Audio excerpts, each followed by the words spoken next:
ধন্যবাদ। জি, ধন্যবাদ। ধন্যবাদ আমাদের সাথে যারা যুক্ত ছিলেন সকলকেই। আজকে ১৯তম পর্বে আমরা যুক্ত ছিলাম। আমাদের সাথে অতিথি হিসেবে যুক্ত ছিল আমাদের এনামুল ভাই, যুক্ত ছিল আমাদের শাহিন সাহেব। আজকের আলোচনাটি কোনো টেবিল টক ছিল না। এটি ছিল মাটি ও মানুষের আলোচনা বা হৃদয়ের কথা। মানুষের সংগ্রামের গল্প।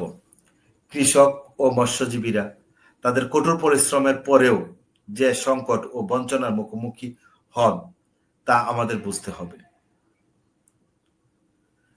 আজকের আলোচনার মূল শিক্ষা, তাদের পাশে দাঁড়াতে হলে সরকারি সেবা দুর্নীতি অবিলম্বে বন্ধ